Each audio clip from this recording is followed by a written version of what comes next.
berjalan bersama Tuhan kami tidak akan goyah. Ada tangan kasih, ada tangan yang memenuhi kami dengan kemurahan dan kekuasaan yang tak terbatas. Sebab itu hari ini pun kami mau diingatkan kembali dan juga mau dituntun kembali. Sebab itu berfirmanlah, sebab firman-Mu adalah terang bagi kaki kami Tuhan. Terang bagi jalan kami.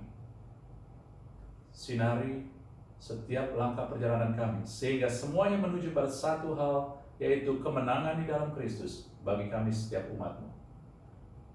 Urapi kami semua, biar semua firman boleh kami lihat datang daripadamu dan jatuh di tanah, di hati yang subur Tuhan.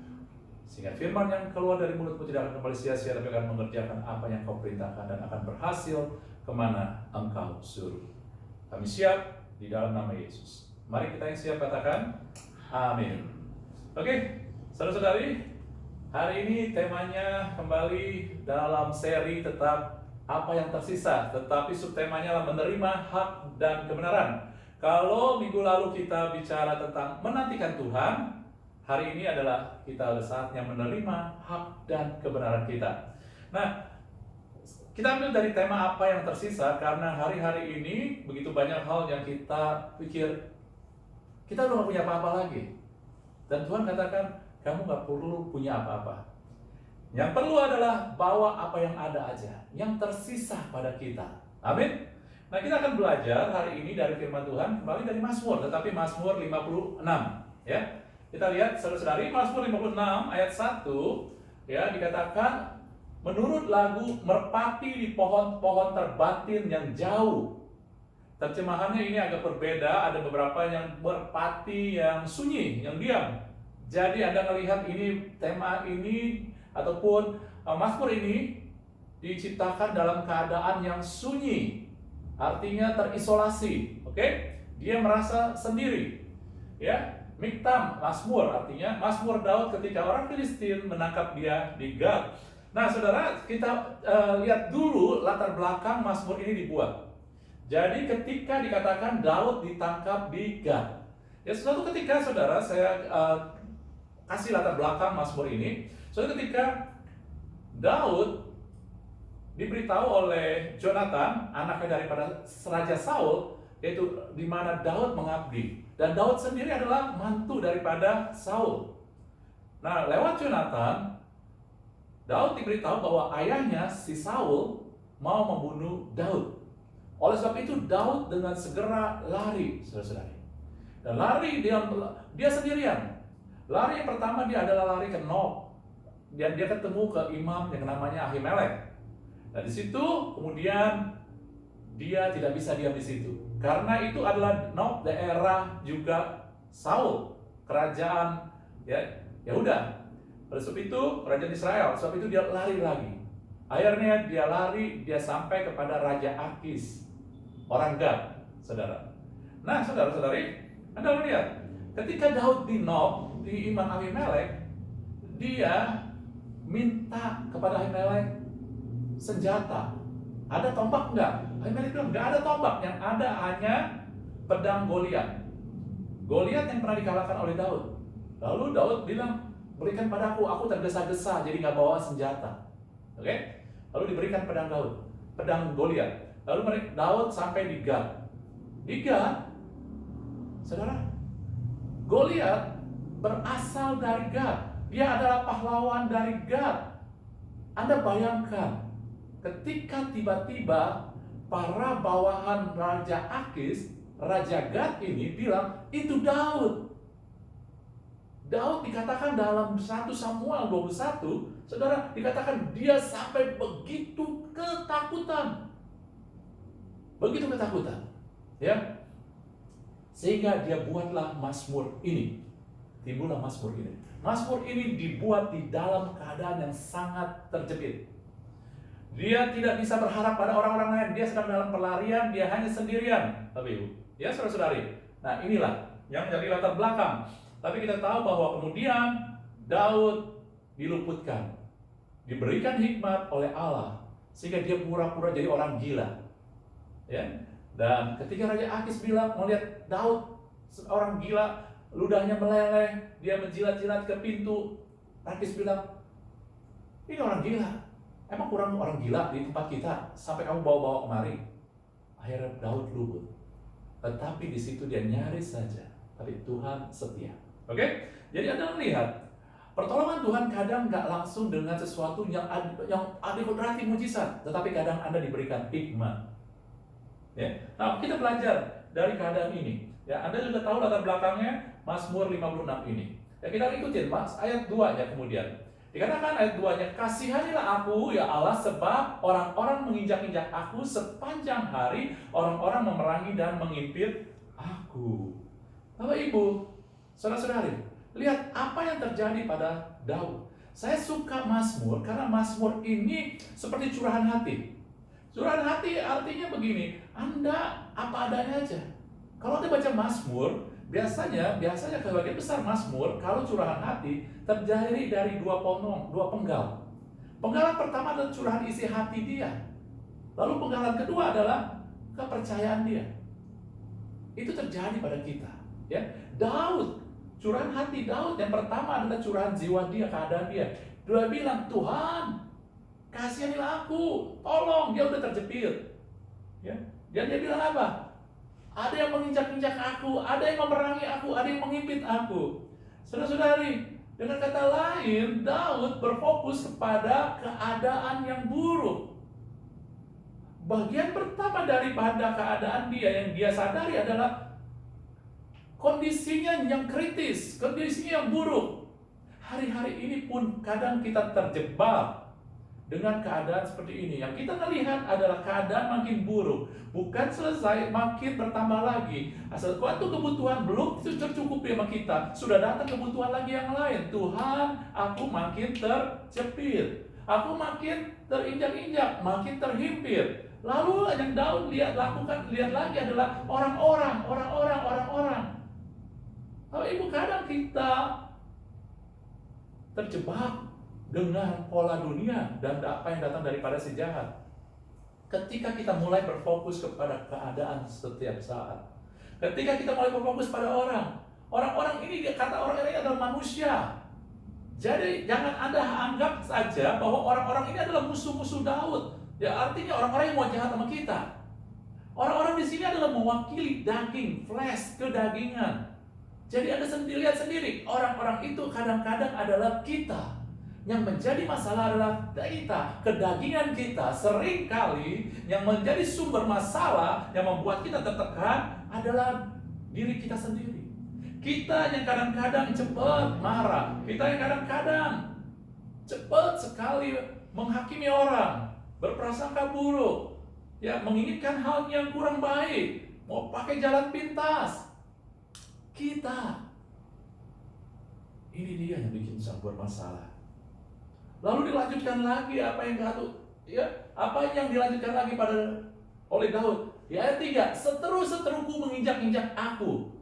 Masing dia berfokus kepada musuhnya, ya, sepanjang hari. Maka dia katakan sepanjang hari loh. Bahkan banyak orang yang memerangi aku dengan sombong. Ini sama kayak lanjutan kayak tadi, bahwa dia masih berfokus kepada problem, masalah, keadaan pada manusia, bahkan dikatakan sepanjang hari. Kita sering lakukan ini Bapak Ibu. Yang kita lakukan adalah sepanjang hari fokus kita kepada masalah, pada problem, kepada manusia, kepada kedagingan kita kadang. Dan bahkan dikatakan di sini, aku harus memerangi dengan sombong orang-orang yang sombong. Orang-orang yang sombong, kita bilang tadi kita melihat bahwa orang-orang manusia itu bukan hanya orang-orang yang benci kita, orang-orang musuh kita, tetapi juga adalah daging kita. Kadang-kadang kita inilah yang sombong. Sombong ini apa sih? Sombong adalah suatu bentuk emosi, saudara-saudara. Emosional di mana kita mau pakai kehendak sendiri. Orang sombong nggak bisa dibilangin karena dia pikir dia lebih tahu. Orang sombong dia mau pakai cara dia sendiri. Bukankah hari-hari ini kita sering juga melakukan hal yang sama? Kita berdoa sama Tuhan, kita mau pakai cara kita sendiri. Kita berdoa sama Tuhan, kita tentukan Tuhan kalau Engkau jawab harus A, B, C, langkahnya. Kita di mata Tuhan sombong.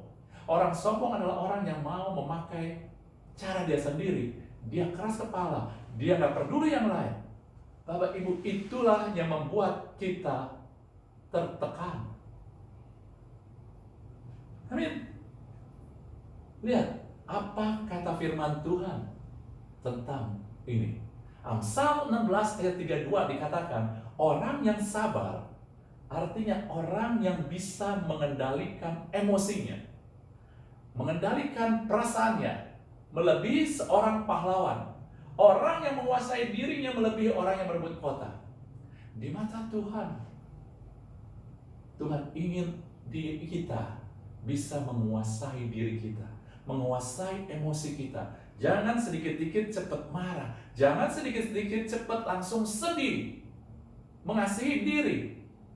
Dan ini perlu dilatih. Tuhan mengerti perasaan itu kadang sudah terbentuk, udah lama nempel sama kita, kadang terbawa dengan lingkungan, tapi kadang-kadang kita yang membentuk sendiri, dan untuk mengubahnya nggak cepat. Maka Tuhan kadang bantu kita. Lewat apa? Lewat kadang masalah, sehingga kita melihat kadang-kadang karena perasaan kita lah, masalah itu jadi tambah runyam. Banyak orang masalah kecil karena perasaan yang jadi dibikin besar. Saudara, firman Tuhan ingat, orang yang bisa menguasai diri, orang yang sabar, lebih daripada pahlawan yang mengalahkan kota di mata Tuhan. Pakai kekuatan fisik itu lebih mudah daripada kekuatan iman, kekuatan daripada jiwa kita. Ya. Nah, jadi saudara, Anda lihat sendiri, yang menahan kuasa Tuhan ada 3 hal yang tadi kita lihat. Kita perlu mengenal dulu kelemahan kita.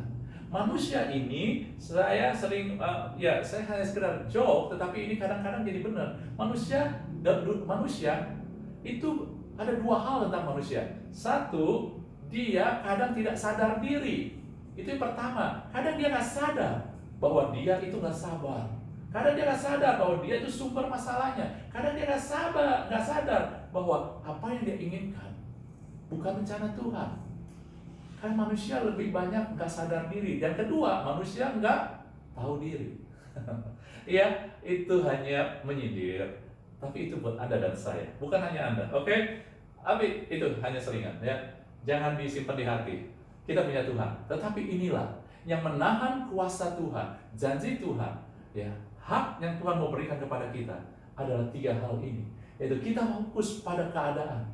Terlalu fokus pada masalah kita sepanjang hari dikatakan. Lalu kita fokus pada manusia. Tuhan, manusia, hal-hal yang daging. Kadang kita butuh sesuatu kebutuhan hanya untuk kebutuhan daging. Kadang orang butuh dana finansial hanya untuk bisa pergi jalan-jalan, hanya untuk bisa beli HP baru.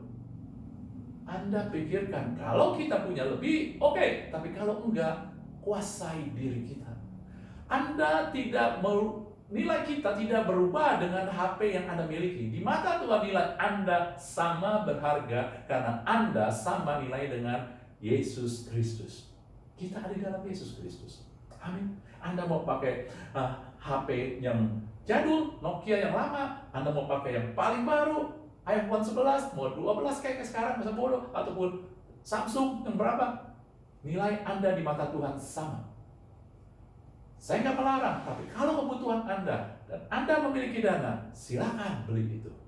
Oke? Tetapi banyak orang karena keinginan daging mau memiliki sesuatu yang semestinya tidak menentukan kebahagiaan dia. Bapak Ibu, saudara-saudari, banyak sekali hari-hari ini dunia sedang memanah kita dengan standar dia. Bahwa kalau kita mau berarti, maka kita harus bersolek dengan brand barang-barang berharga. Anda pakai eyeshadow harus merek yang tertentu. Anda pakai kalung merek tertentu. Anda pakai baju merek tertentu. Bahkan sampai orang, saudara, hanya untuk menunjukkan dia branded, mereknya itu ditaruh paling besar. Ya, aneh, gitu. Tetapi silakan kalau Anda suka dan Anda mampu. Tetapi jangan sampai terperangkap oleh dunia yang memanah kita dengan standar-standar mereka. Kebahagiaan kita tidak ditentukan oleh apa yang ada di luar, apa yang Anda kenakan. Minggu lalu kita sudah belajar itu. Ya. Lalu, yang menahan kuasa Tuhan kadang adalah emosi kita, perasaan kita. Bukan perasaan nggak boleh, tetapi perasaan tidak boleh memimpin di depan. Apa yang memimpin di depan?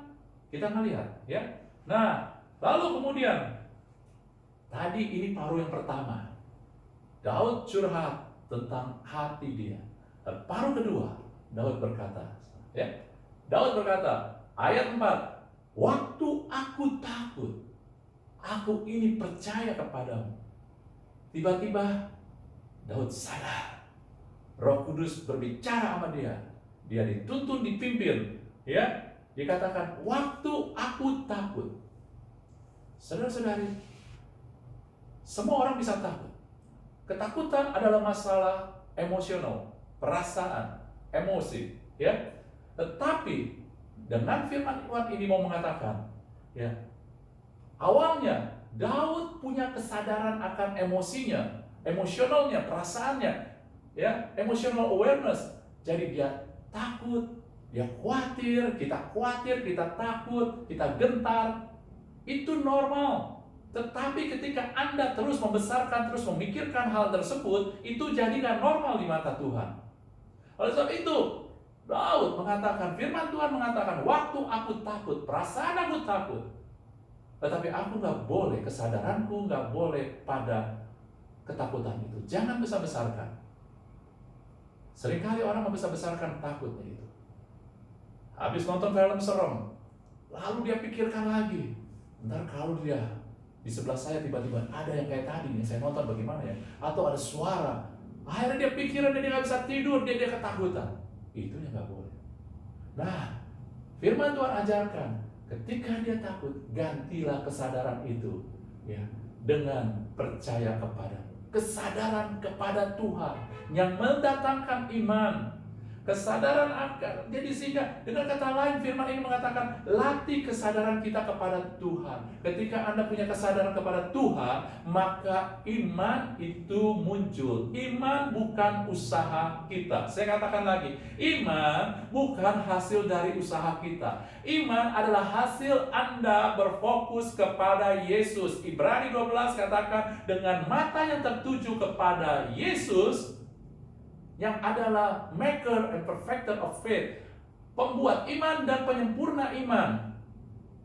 Artinya ketika mata kita memandang kepada Yesus, kesadaran kita kepada Yesus, fokus kita kepada Yesus, kita melihat apa yang dia lakukan, apa yang sanggup dia lakukan, apa yang telah dia perbuat, apa yang telah dia bayar, maka iman itu muncul. Dan dia sendiri ketika kita tambah fokus akan bertambah jadi sempurna. Amin. Jadi perlu melatih. Jangan biarkan dunia memanah Anda dengan penuh keadaan-keadaan sehingga membangkitkan ketakutan, kekhawatiran, kegentaran. Tetapi mulailah melatih. Karena ini gak gampang. Cara melatih saya bagaimana berfokus pada Tuhan. Anda mulai dengan lebih sering berada di bait Allah. Bukan berarti ke gereja. Bait Allah adalah di mana ada hadirat Tuhan, di mana Tuhan dibicarakan. Anda mulai baca firman, renungan pagi, ya. Kemudian Anda punya persekutuan dengan Tuhan, ikut juga PA, ikut cancel, apapun namanya. Ikutlah aktivitas-aktivitas di mana Tuhan digemakan. Itulah yang membuat kesadaran kita akhirnya pada Tuhan. Ya. Lalu di ayat 5 dikatakan, kepada Allah yang firman-Nya kupuji, kepada Allah aku percaya, aku tidak takut apa yang dapat dilakukan manusia terhadap aku. Ya. Lalu dikatakan di sini, firman-Nya kupuji. Yang kedua, dan tadi yang pertama adalah kita buat kesadaran kita kepada Tuhan. Lalu yang kedua, hargai firman Tuhan. Ketika kita memuji firman-Nya, berarti kita menghargai firman-Nya. Bagaimana cara kita menghargai firman-Nya? Pertama adalah pilih untuk percaya, Bapak Ibu, saudara-saudara. Kita harus memilih untuk percaya. Karena ketika Anda baca firman tanpa Anda percaya, tidak akan mengerjakan segala sesuatu, tidak akan membawa kuasa. Karena firman itu harus Anda percayai, maka Anda akan lihat kuasa. Dalam firman Tuhan dikatakan, Mazmur 119 ayat 30, dikatakan, aku telah memilih jalan kebenaran. Firman Tuhan adalah jalan kebenaran. Ya, telah menempatkan hukum-hukum-Mu. Firman Tuhan ini di hadapanku. Jadi, cara kita untuk memilih, menghargai firman Tuhan adalah memilih untuk percaya. Percaya adalah pilihan. Ketika Anda pacaran, lalu Anda mau memilih pasangan hidup, Anda pilih, lalu Anda kembangkan percaya itu. Atau sebaliknya. Bagaimana? Saudara, Anda harus pilih dia yang terbaik, lalu Anda bina percaya itu. Itu percaya tidak datang tiba-tiba. Anda harus pilih dulu. Ini dia pasangan yang saya mau bina hubungan, bina hidup saya. Lalu Anda, ketika Anda sudah pilih, Anda harus belajar mempercayai. Bagaimana coba Anda bayangkan ketika Anda sudah jadi suami istri, lalu Anda nggak percaya sama dia? Nggak akan bisa. Nah, udah pilihan Anda. Kalau Anda pilih, Anda harus belajar percaya sama dia. Amin. Nah, yang kedua, deklarasikan. Ketika Anda menghargai firman, deklarasikan. Apa itu deklarasikan? Firman Tuhan katakan dalam 2 Korintus 4 ayat 13 katakan itu. Namun karena kami memiliki roh iman, lihat ya, iman bukan sesuatu usaha Anda, iman itu roh. Dia datang. Yang sama seperti ada tertulis, aku percaya, sebab itu aku berkata-kata, maka kami juga percaya, sebab itu kami juga berkata-kata. Deklarasikan, perkatakan firman. Tetapi saya mau katakan, perkatakannya bukan kepada Anda hanya seperti hanya menggaung-gaung aja, tong kosong, nyaring bunyinya. Yang perlu Anda perkatakan adalah perkatakan kepada diri kita. Karena firman itu diutus kepada Anda terlebih dahulu. Tetapi Anda boleh gemakan ketika Anda ketemu orang, Anda bicarakan firman. Dan firman itu ketika Anda bicara pada orang, menggema kepada Anda, berkata kepada Anda. Itulah yang saya katakan deklarasikan. Sehingga Anda bisa deklarasikan firman buat diri Anda sendiri ketika Anda hanya merenungkan firman itu. Itulah mendeklarasikan. Makanya dalam Yosua dikatakan, perkatakan firman Tuhan, renungkan itu siang dan malam. Itu sama deklarasi. Ya. Nah, yang ketiga, hidupi firman Tuhan itu. Anda harus mulai menghidupi, mempercayai firman inilah yang menghidupi saya. Firman inilah yang menghidupi saya. Kalau Anda mulai hanya berkatakan, Anda deklarasikan, tetapi Anda mulai hidupkan, firman itu tidak bisa bekerja secara penuh. Anda mulai hidupi. Saya dihidupi dengan firman ini. Bilur-bilur Yesus menyembuhkan saya. Anda mulai hidupi kenyataan tersebut. Allah tuh mencukupi kebutuhanku menurut kekayaan kemuliaan. Anda mulai hidupi. Anda mulai tenang dengan segala kebutuhan itu. Kalau belum tenang bagaimana? Fokus sama Tuhan. Jangan pada perasaan. Perasaan terus ada kadang. Tapi mulailah fokus pada kesadaran kita kepada Tuhan. Siapa Tuhan kita? Bagaimana dia, kesetiaan dia, kuasa dia. Amin. Dan satu hal dalam kitab Ayub 22 ayat 28, tetapi terjemahan di dalam bahasa yang lain, dan ini lebih cocok juga saudara, yang dikatakan pakai bahasa Inggris, ya, you will also decide and decree a thing and it will be established for you, and the light of God favor will shine upon your ways. Saudara, indah sekali terjemahannya. Engkau harus decide, engkau harus pilih. Kamu harus pilih, dan pilihlah firman Tuhan. Lalu Anda decree itu deklarasikan Deklarasikanlah firman Tuhan itu, maka itu akan establish, itu akan ditegakkan, akan menghidupkan Anda. Maka Anda harus percaya itu akan terjadi. Dan saudara lihat, and the light of God's favor, Anda akan dapat terang, yaitu kemurahan Tuhan akan menuntun jalan Anda. Mungkin gak langsung, tetapi terang Tuhan datang.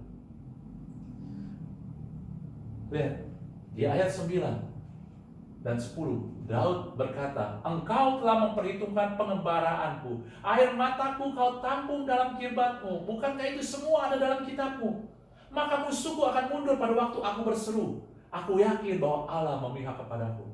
Apa yang dilakukan Daud? Ya, pemazmur memperlihatkan, firman Tuhan perlihatkan.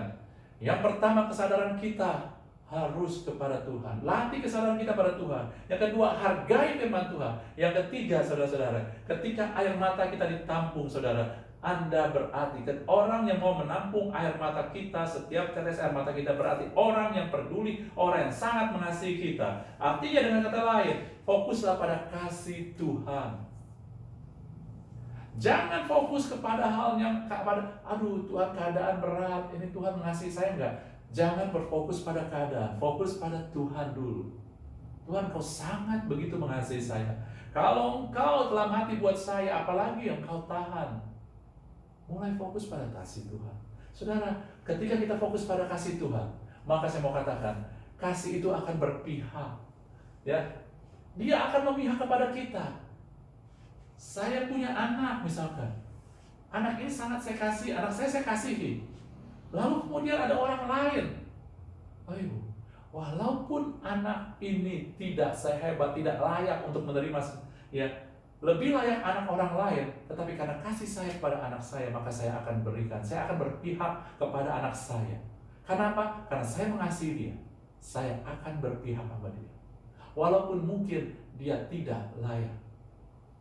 Ketika Anda berfokus pada kasih Tuhan, Anda akan sadari apa yang kita terima adalah karena kemurahan Tuhan semata-mata. Dan semakin kita menyadari, maka semakin kita tenang. Karena apa? Kita pasti akan terus menerima.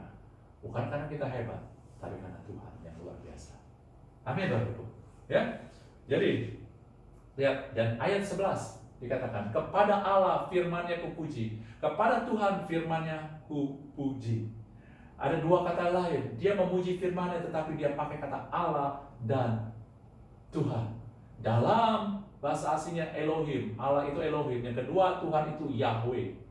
Orang Israel menggunakan kata Yahweh karena mau mengganti ataupun mereka nggak berani menyebut nama yang sacred, yang kudus sekali, sehingga mereka nggak layak, mereka hanya maka ganti dengan Yahweh.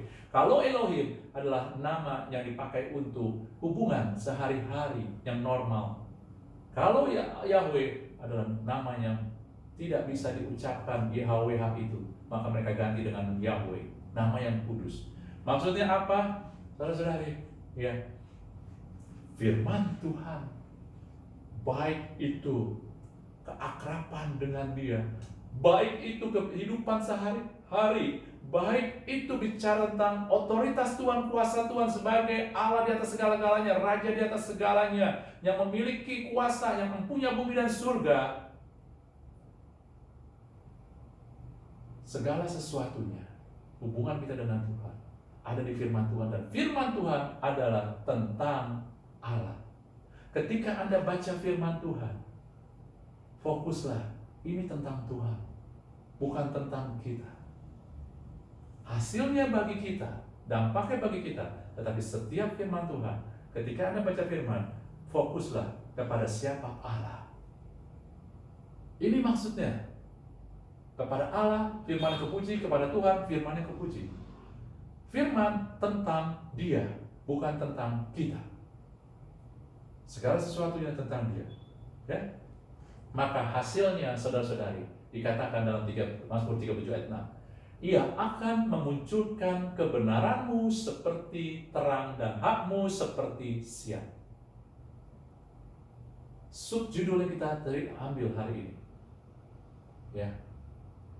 Ia memunculkan kebenaranmu dan hakmu. Hasilnya ini. Jadi saudara-saudari, untuk menerima hak dan kebenaran kita, yang kita perlu lakukan 3 hal. Kesadaran kita pada Tuhan, miliki kesadaran kita, lalu hargai firman Tuhan, lalu fokus pada siapa Tuhan, karena firman adalah tentang siapa Tuhan. Amin. Maka akan Anda lihat hal-hal yang luar biasa terjadi, hak dan kebenaran Anda terjadi. Anda lihat sendiri, saudara, ya.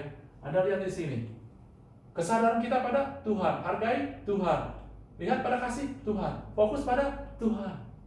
Kalau Anda bertanya hari ini khotbahnya tentang apa, tuntunan Tuhan tentang apa? Tuhan, fokus pada Dia, bersandar pada kebesaran Dia, bersandar pada karakter Dia. Hari-hari ini yang saya sering ingatkan, jangan menilai Tuhan berdasarkan masalah ataupun keadaan yang kita hadapi.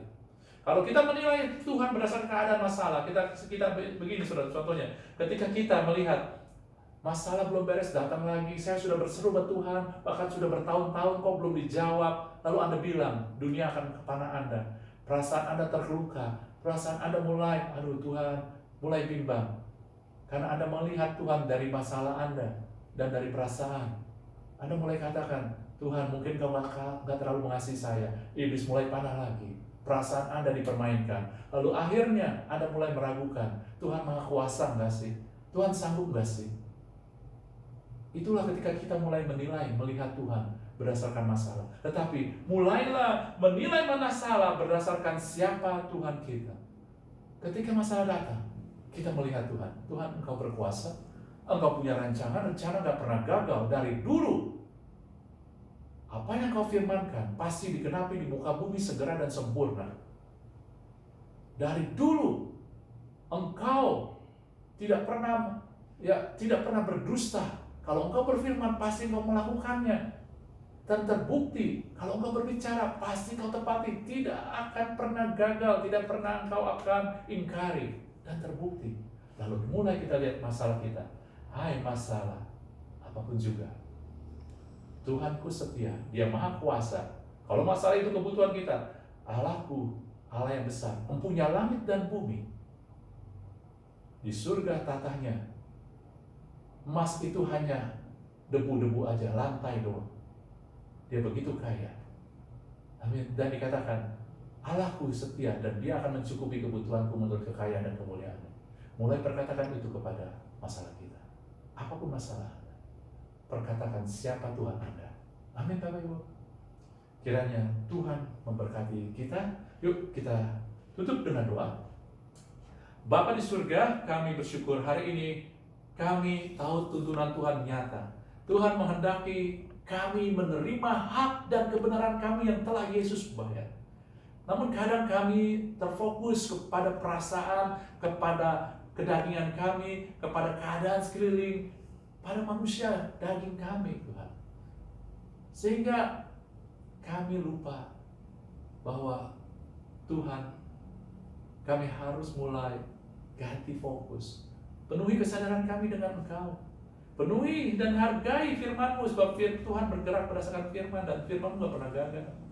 Kami mau menghargai firman Tuhan. Roh Kudus tolong kami. Taruh orang-orang di sekeliling kami yang cinta Tuhan, yang mengajak kami kepada hal yang benar, yang berbicara juga kepada tentang firman Tuhan.